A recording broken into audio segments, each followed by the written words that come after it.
Hello दोस्तों, मैं जयकांत सैनी स्वागत करता हूं आपके अपने चैनल बात IQ में। हम डिस्कस कर रहे हैं राजस्थान पत्रिका न्यूज़पेपर जयपुर एडिशन 27 मई। तो वीडियो के संबंध में यदि कोई क्वेरी हो, कोई डाउट्स हो तो आप मुझे लिख सकते हैं कमेंट बॉक्स में, या मुझे टेलीग्राम पर भी ज्वाइन कर सकते हैं। तो शुरू करते हैं आज का डिस्कशन। यहाँ पे इंपॉर्टेंट न्यूज़ है, पेज नंबर 1 पे है। ये बात की जा रही है प्राइवेसी की, निजता के अधिकार की रक्षा। यहाँ पे दो हैं ये। व्हाट्सएप कह रहा है निजता के अधिकार की रक्षा होनी चाहिए, और सरकार कह रही है कोई अधिकार असीमित नहीं है। यानी कि यदि आप फंडामेंटल राइट्स पढ़ते होंगे तो वहाँ पे आपको पता है कि सारे के सारे जो फंडामेंटल राइट्स हैं वो एब्सोल्यूट नहीं है। कहीं ना कहीं उन पर पाबंदियाँ, उन पर अंकुश लगा सकती है सरकार, जब जब जैसे जैसे उसको लगता है। तो ये प्रावधान है। तो अभी क्या है कि एक कोई गाइडलाइन है, देश में नई IT गाइडलाइन 26 मई से लागू हो गई है। इसको लेकर के व्हाट्सएप गया है दिल्ली हाई कोर्ट में। तो व्हाट्सएप यहाँ पे क्या क्लेम कर रहा है कि सरकार जो है वो निजता का हनन कर रही है। लोगों का जो व्हाट्सएप यूज़ कर रहे हैं उनकी निजता का हनन कर रही है सरकार। तो यहाँ पे व्हाट्सएप क्या बोल रहा है कि व्हाट्सएप का जो सिस्टम है वो कहता है कि जो प्लेटफॉर्म है व्हाट्सएप का वो एंड टू एंड एनक्रिप्टेड है। यानी कि आपने कोई मैसेज भेजा व्हाट्सएप से और किसी दूसरे पर्सन के पास जो मैसेज भेजा है, तो इस पर्सन के द्वारा भेजा गया मैसेज ये पर्सन देख सकता है, या जिसने भेजा है वो देख सकता है। इसमें मीडिएटर का कोई रोल नहीं है इसके बीच में, वो इस इंफॉर्मेशन को नहीं ले सकता है। तो व्हाट्सएप हाई कोर्ट में गई है और बोल रही है कि सरकार ऐसा कर रही है कि ये जो डेटा है, सरकार को जहाँ लगता है कोई एंटी नेशनल एक्टिविटी होती है, उनको रोकने के लिए ये जो एनक्रिप्टेड मैसेज का सिस्टम है इसको ब्रेक कर सकती है सरकार। यानी कि यहाँ से इंफॉर्मेशन ले सकती है। ये बीच में से एक मतलब माध्यम बना करके ये जो हिस्सा है यहाँ से इंफॉर्मेशन निकाल सकती है, इन दोनों के बीच जो कम्युनिकेशन हो रहा है। तो ऐसी बात की जा रही है व्हाट्सएप के द्वारा हाई कोर्ट में, जो उनके द्वारा बात बताई गई है। तो आप इम्पोर्टेंट है, याद रखिएगा कि सरकार के द्वारा 26 मई से ये इस प्रकार की गाइडलाइन जारी कर दी गई है कि जहाँ पर भी सरकार को लगता है कुछ ऐसी एक्टिविटी, कुछ ऐसी गतिविधि चल रही है, तो वहाँ पे सरकार उन पर अंकुश लगाने के लिए इस प्रकार का काम कर सकती है। इसी के चलते दिल्ली हाई कोर्ट में व्हाट्सएप गया हुआ है निजता के अधिकार को लेकर के। राइट टू प्राइवेसी, आपको बता दूं मैं, राइट टू प्राइवेसी अभी एक प्रकार से फंडामेंटल राइट हो गया है आर्टिकल 21 के तहत। आपको पता होगा KS पुट्टास्वामी एक केस आया था, इंपॉर्टेंट केस है। KS पुट्टास्वामी केस 2017 में आया था। तो ये इंपॉर्टेंट केस हुआ था राइट टू प्राइवेसी को लेकर के। तो उसी का हवाला लेकर के ये जो व्हाट्सएप है कंपनी यहाँ दिल्ली के हाईकोर्ट में गई है और इस प्रकार की दलील अपनी रख रही है। अच्छा, मुझे कमेंट को बताइए कि डेटा प्रोटेक्शन को लेकर के भारत के अंदर एक इम्पॉर्टेंट समिति है, उस समिति के हेड का नाम क्या है, वो इम्पॉर्टेंट हो जाता है इस प्रकार की जब बातें सामने आ रही हैं। तो यहाँ पे सरकार भी अपनी दलील रख रही है कि फेसबुक ने भी कई प्रकार की निजता का उल्लंघन किया है। कैम्ब्रिज एनालिटिका का मामला है 2019 का, जहाँ पर कि डेटा प्रोटेक्शन कानून के उल्लंघन के मामले में फेसबुक को कुछ जुर्माना चुकाना पड़ा था 5 लाख पाउंड का। तो इस प्रकार का एक केस रहा है ये कैम्ब्रिज एनालिटिका का 2019 में लेटेस्ट। फेशियल रिकॉग्निशन मामला है, लोगों के चेहरे पहचानने के लिए बायोमेट्रिक डेटा चुराकर सर्वर पर स्टोर करने पर फेसबुक 4783 करोड़ रुपये का मुआवजा देगा, इस प्रकार का एक केस है। तीसरा है डेटा लीक हुआ है तो अप्रैल 2021 में 53 करोड़ से अधिक फेसबुक यूजर्स की निजी जानकारी लीक हो गई। इसमें 60 लाख से अधिक भारतीयों का भी डेटा है।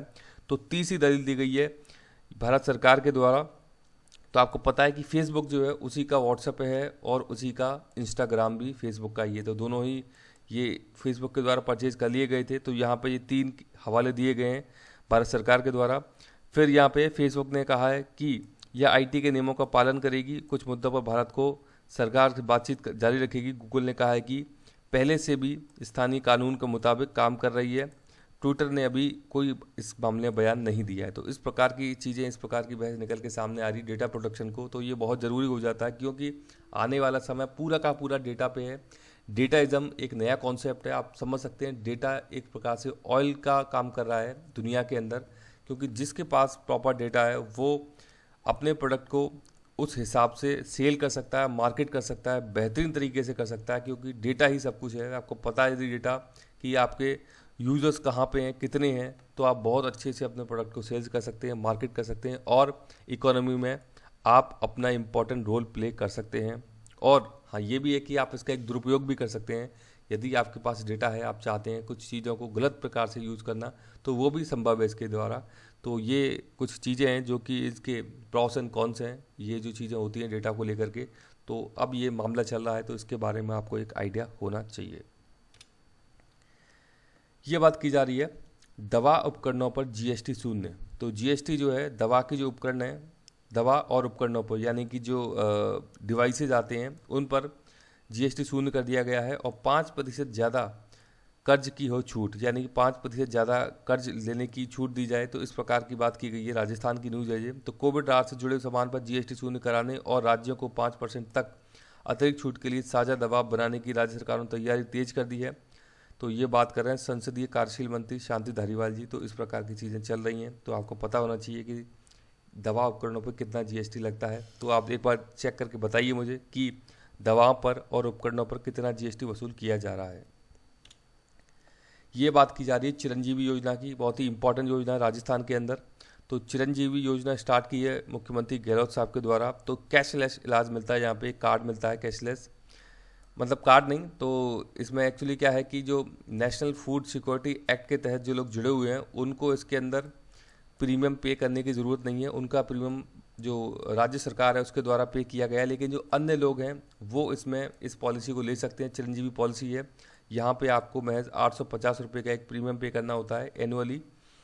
तो इसके आधार पर इसमें कुछ प्राइवेट हॉस्पिटल सेलेक्ट किए गए हैं जिनमें कि आप अपना उपचार करा सकते हैं।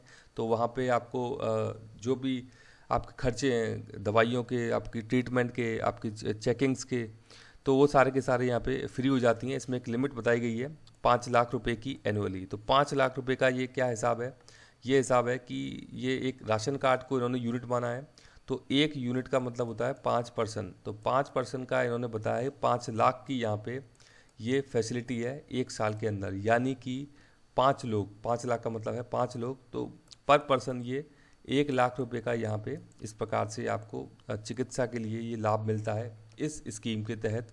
तो यहाँ पे बात की जा रही है कि लाखों वसूल रहे हैं कुछ निजी अस्पताल, यानी कि इस योजना को दरकिनार करते हुए जो शोषण किया जा रहा है गरीब आम लोगों का, तो उसकी यहाँ पे ये डिस्कशन किया जा रहा है।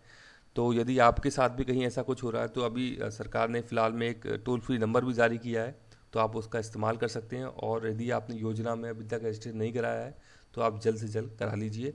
हाँ, एक बात इम्पॉर्टेंट ये है कि जो लोग नेशनल फूड सिक्योरिटी एक्ट के तहत जुड़े हुए हैं उनको रजिस्ट्रेशन कराने की कोई भी आवश्यकता नहीं है। तो ये इंपॉर्टेंट चीज़ है, ये आपको पता होनी चाहिए। ये बात की जा रही है एयर इंडिया की। तो एयर इंडिया 30 जून तक फ्री में बदल सकेंगे यात्रा की तारीख, यानी कि कोविड-19 के कारण आपको पता है कि सब कुछ ठप पड़ा हुआ है, कोई यात्राएं नहीं हो रही हैं, टूरिज्म आपको पता है कि पूरा का पूरा बंद पड़ा हुआ है। तो यहाँ पर जिन लोगों की फ़्लाइट्स की टिकट्स हैं वो इनको रीशेड्यूल करा सकते हैं 30 जून तक फ्री में। मतलब कि यदि आपकी जो डेट है वो 15 जून की ट्रैवल डेट है और आप चाहते हैं कि इसको रीशेड्यूल करा के आप अगस्त में कराना चाहते हैं, तो ये आपको टाइम लिमिट दी गई है कि 30 जून तक इस काम को आप करा सकते हैं। तो ये फैसिलिटी दी गई है एयर इंडिया की द्वारा। यहाँ पे बात की जा रही है इंश्योरेंस की। अभी मैं आपको चिरंजीवी योजना डिस्कस करके चुका हूँ। तो इस प्रकार से आप देख सकते हैं घर पर इलाज का नहीं मिल रहा लोगों का पूरा फ़ायदा। ये क्या बात चल रही है कि कुछ लोग घर पर इलाज करा रहे हैं, तो जिन्होंने इंश्योरेंस ले रखा है तो इंश्योरेंस कंपनी उनको वो फ़ायदा नहीं दे रही है। दूसरी तरफ क्या मामला है कि कोरोना क्लेम के 2.5 लाख मामले पेंडिंग पड़े हुए हैं, यानी कि करोड़ों रुपए बाकी हैं। तो ये कोरोना को लेकर के इंश्योरेंस कंपनी भी जो उनके दावे रहते हैं कि आपको फ्री इलाज मिलेगा, आप रिम्बर्स करा सकते हैं खर्चे, वो सारे के सारे खोखले साबित हो रहे हैं यहाँ पे। इसका रीज़न क्या है कि सरकार की अपील है, सरकार अपील कर रही है कि अस्पताल जाने की जगह आप घर पर रहें। कारण इसका ये है कि जो ज़रूरतमंद और सीरियस मरीज हैं ताकि उनको अस्पताल में बेड मिल सकें, क्योंकि सभी लोग यदि अस्पताल में चले जाएंगे तो जो सीरियस लोग हैं उनको बेड नहीं मिल पाएंगे। तो सरकार अपील कर रही है कि जो माइल्ड पेशेंट हैं, जो जिन्हें की सीरियस इशू नहीं है, वो अपना घर पर ही इलाज कराएं। तो जो लोग घर पर अपना इलाज करा रहे हैं, अब कुछ पैसा उनको लग रहा है उस चीज़ में, तो वहाँ पे उनको इंश्योरेंस कंपनी रीइंबर्स नहीं कर रही है घर पर जब वो लोग इलाज करा रहे हैं। तो ये बड़ी एक दुविधा है कि वो होता है ना कि बिटवीन सिल्ला एंड क्रिप्टिस, आपने सुना होगा कि एक तरफ कुआं एक तरफ खाई, इस प्रकार की चीज़ें हैं। मतलब कि हॉस्पिटल के लिए जाएं तो वहाँ पे बेड नहीं, और घर पे इलाज कराएं तो जिसने इंश्योरेंस करा रखा है उसको वो फ़ायदा ही नहीं मिल रहा है। तो इस प्रकार की चीज़ें ये सामने निकल करके आ रही हैं। तो इसमें कुछ ना कुछ एक्शन लेना चाहिए सरकार को, ताकि लोगों को राहत मिल सके। जो उन्होंने एक आप लोग इंश्योरेंस करा के रखते हो अपने भावी समय के लिए, तो उसका उनको प्रॉपर फ़ायदा मिलना चाहिए। ये बात की जा रही है यास साइक्लोन की। तो पश्चिम बंगाल पर यास का तूफानी कहर बरपा है। 3 लाख घरों को नुकसान हुआ है यहाँ पे। तो आप देख सकते हैं पश्चिम बंगाल में 1 करोड़ और उड़ीसा में 10 लाख लोग प्रभावित हुए हैं। तो बड़ा भारी नुकसान हुआ है इन 2 राज्यों के अंदर। कई मतलब काफ़ी बड़े लेवल पे तबाही मचाई है, क्योंकि सीवियर कैटेगरी का ये साइक्लोन था यास। तो देखते हैं और क्या क्या चीज़ें निकल के सामने आती हैं। अभी इसका इम्पैक्ट और रहेगा थोड़ा, आई थिंक 30 या 29 मई तक रहेगा। तो देखते हैं क्या और चीज़ें सामने निकल करके आती हैं। ये इंपॉर्टेंट न्यूज़ है। बात की जा रही है कूनो नेशनल पार्क की। तो कूनो नेशनल पार्क ये है मध्य प्रदेश के अंदर, और अब यहाँ पे कौन लाए जा रहे हैं? ये लाए जा रहे हैं चीते। तो ये चीता है अफ्रीकन चीता। तो अफ्रीकन चीता अभी भारत के अंदर चीता आप समझ सकते हैं काफ़ी समय से है नहीं, यहाँ पे ख़त्म हो चुके थे। तो अफ्रीका से ये शिफ्ट किए जाएंगे। यहाँ पे जो चीता है एमपी के अंदर है कूनो नेशनल पार्क। तो इसको लेकर के केंद्र सरकार ने भी ग्रीन सिग्नल दे दिया है। नेशनल टाइगर कंजर्वेशन अथॉरिटी ने भी इसके लिए ग्रीन सिग्नल दे दिया है। तो अब जल्द ही हमको देखने को मिलेंगे कूनो नेशनल पार्क मध्य प्रदेश के अंदर चीता। तो आप अच्छी बात है कि आने वाले समय में टूरिज्म एक्टिविटी जो ओपन हो जाएंगी तो आप इसको देखने जा सकते हैं। तो इम्पॉर्टेंट ये चीज़ हो जाती है कि कूनो नेशनल पार्क आपसे पूछा जा सकता है कि किस राज्य में स्थित है ये। अब मुझे बताइए कि ये जिला कौन सा है, डिस्ट्रिक्ट कौन सी है मध्य प्रदेश के अंदर जहाँ पर कि ये कूनो नेशनल पार्क स्थित है। तो ये इंपॉर्टेंट हो जाती हैं इस प्रकार की चीज़ें। ये भाई साहब हैं मेहुल चोकसी साहब, डायमंड किंग इनको बोला जाता है। तो इन पर शिकंजा कसा गया है।